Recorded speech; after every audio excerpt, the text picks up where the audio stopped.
If you would have asked me 5 years ago, do you see yourself owning a salon? I would have said no, 100%. I never wanted to open a salon. We saw a lot of our clients not coming in.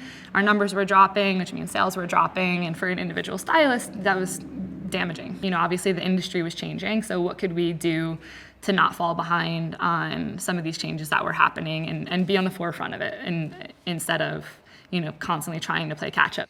My business partner and I created this concept of a membership-based hair salon. So essentially what our clients can do is they pay a monthly fee based on whichever membership level that they're in, and they get unlimited services within that membership level. And then again, it's a new model. So we're testing something that hasn't been done before, and it's been wildly successful.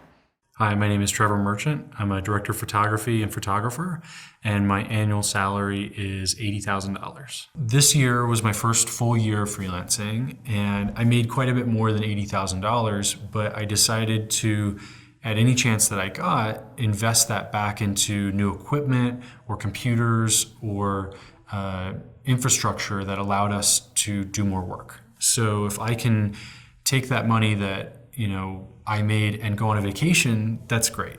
But it's not going to make me any more money next year or in 5 years. If I can take that money and buy a new camera system and tripod and audio kit, then I can train a crew member to go out on his own or her own and use that gear of mine, charge the client for that equipment, make a little bit of money from the freelancer that I hired on top of their rate, and then I'm making more money with the gear, with the people I'm training and hiring, and then I don't have to work as hard, hopefully. But right now I'm working about 7 days a week. I'm Misha Youssef. I'm a journalist focusing on podcasts.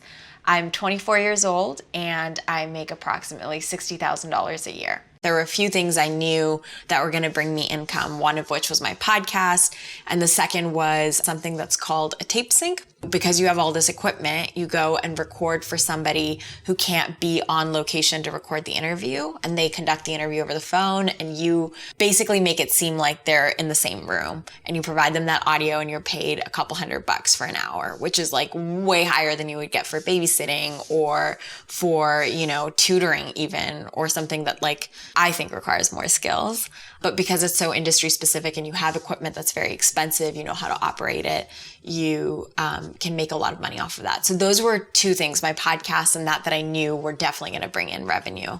And then from there, the rest was just kind of hustling. As you gain momentum, opportunities start rolling in, and so now I feel like, okay, now I'm in the groove. Now I know that I can ask for this much for this kind of project, and I can ask for that much for that kind of project. And people are asking me to write things and asking me to consult on things rather than me pitching things to them.